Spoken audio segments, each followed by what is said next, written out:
So, as we all know, I respond to criticism on this show. I respond to comments, questions, and concerns.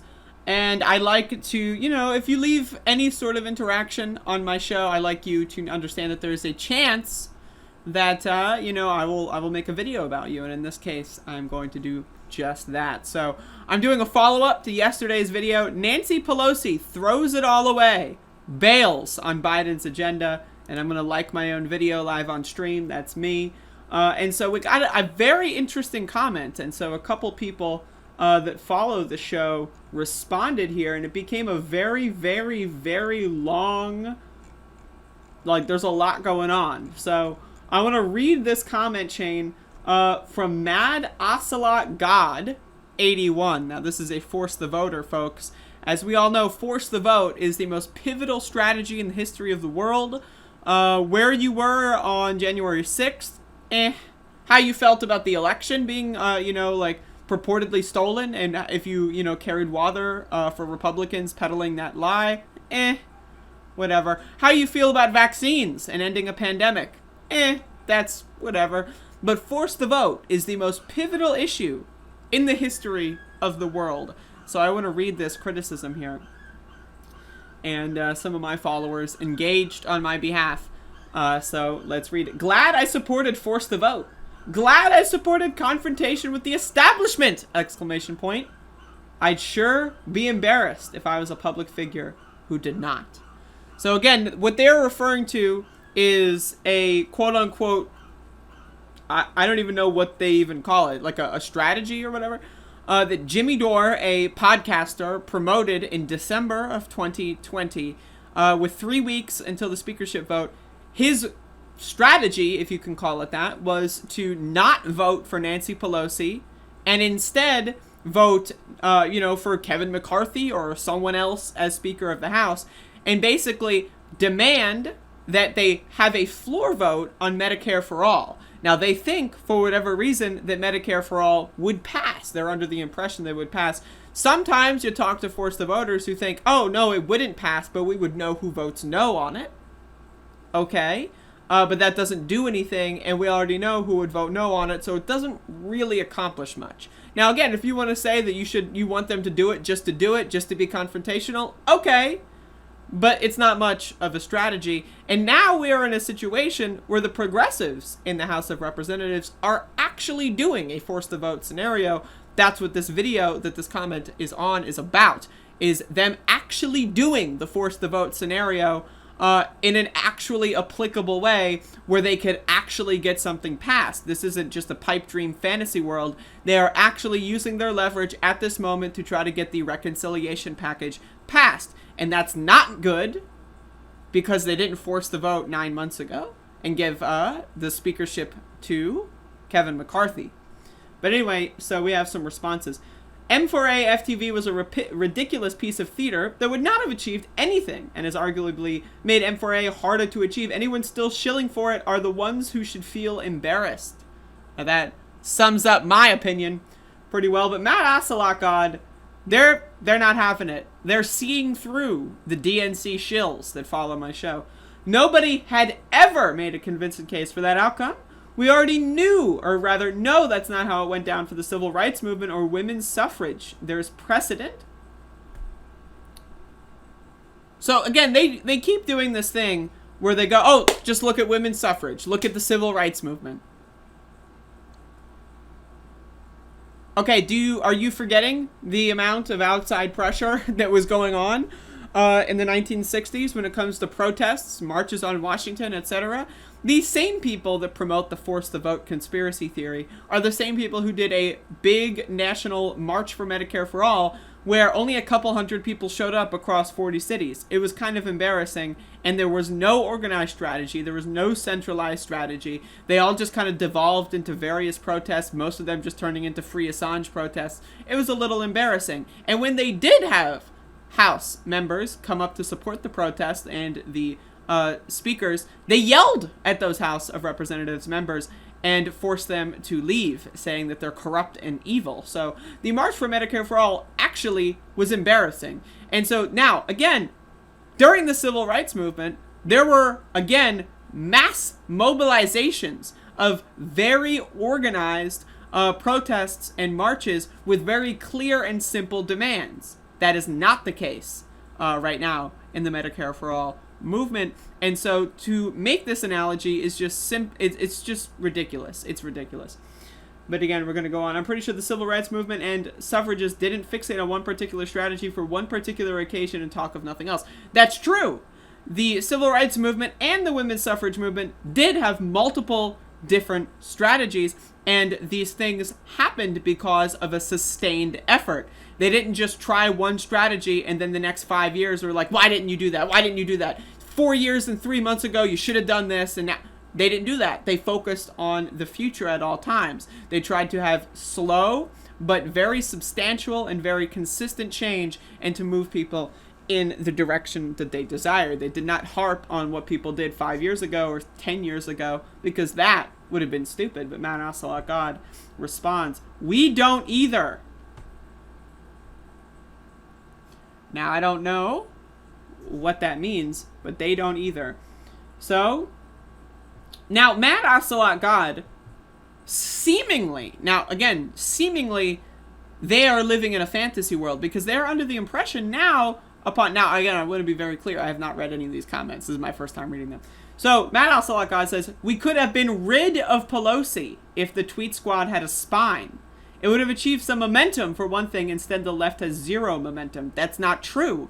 Right now, we are in this big infrastructure reconciliation battle, and the progressives are on the side of the president, and the president of the United States is supporting what the progressives in the House are doing. So to say that the left has zero momentum means that this person lives in La La Land. They're a conspiracy theorist.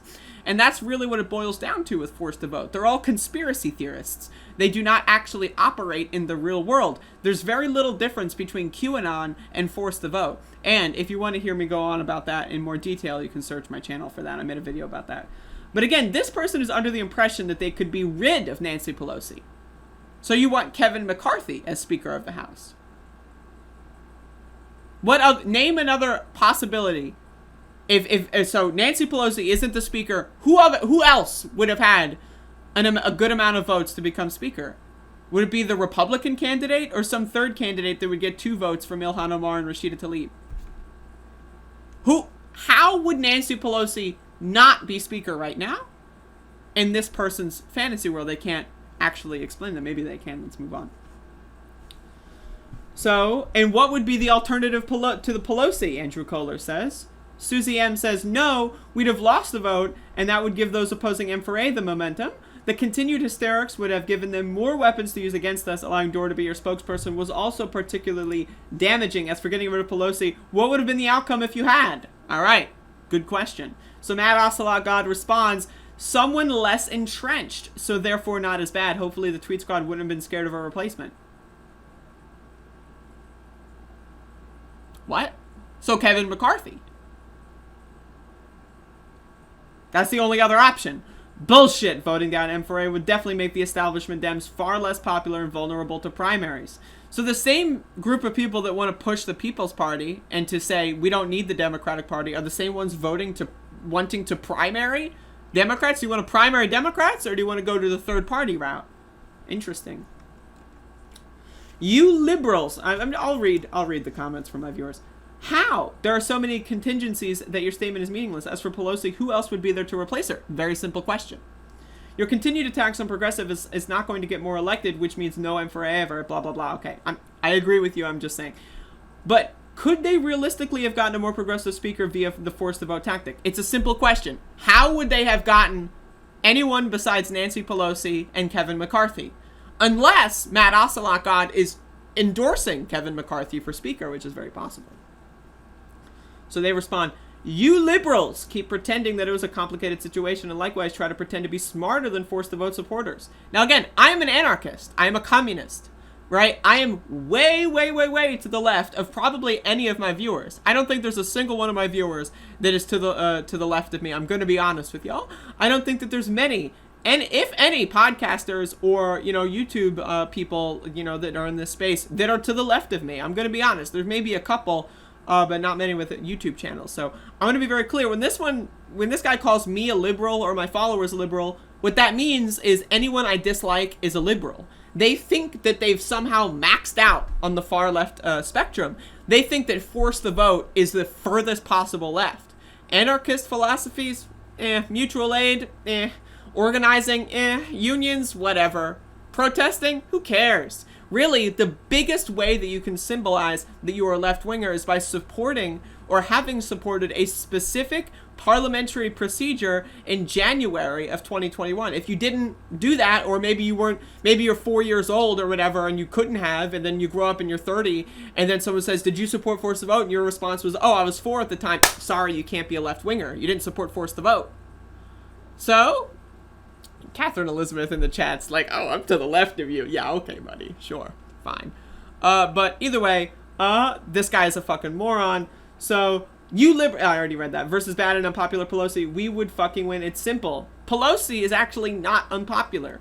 She is unpopular among the people that think she is unpopular. Anyone who's to the left of her and to the right of her don't like her. But she has got a very large chunk of support in her district and within the Democratic Party. So if the goal of Force the Vote is to gain power within the Democratic Party, going against Pelosi in that fashion would not have been a winner. And also, they wouldn't have had the political capital that they have now to be in a situation where we can get this reconciliation package through. You have no solutions. What's the next goal to push toward? The reconciliation package. Again, this comment is 10 hours ago. Right now, this week, the biggest political battle all year of the Biden administration, of the entire presidential administration we're currently under, the biggest political battle is this week. And this person doesn't even know what's going on because they're stuck in January of fucking 2021. It's bizarre. So Susie M responds with, I am not a liberal. We don't pretend to be smarter and better informed. We are smarter and better informed. That's correct. That's very correct. So Matt Ocelot God responds, we don't know who would have been the new speaker. You don't know? So you're advocating for a strategy and you've only... So, okay, my strategy is I'm going to cross the street.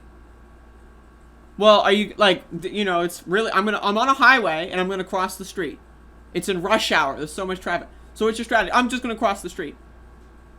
Are you going to get to the other side? I don't know. Are you going to get hit by... I don't know.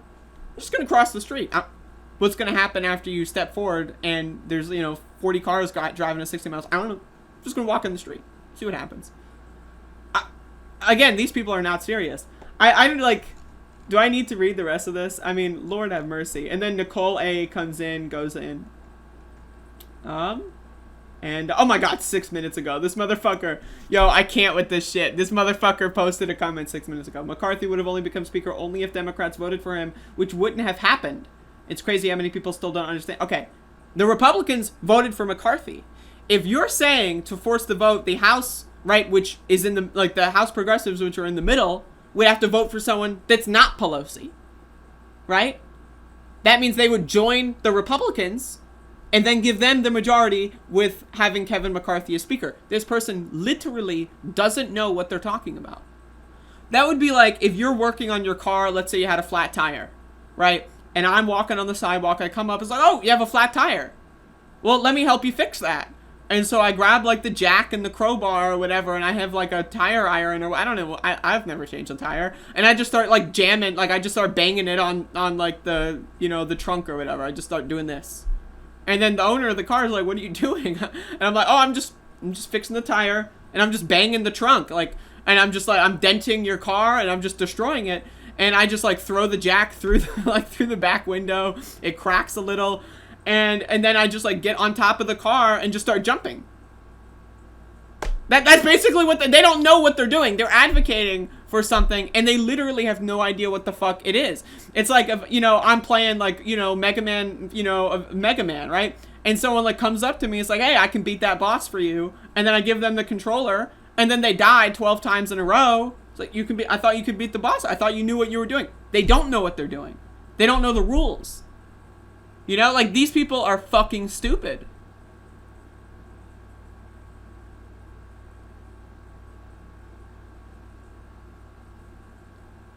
I don't even know, man.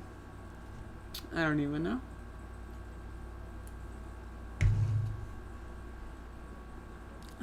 even know. Anyway, I hope this guy comes on the show.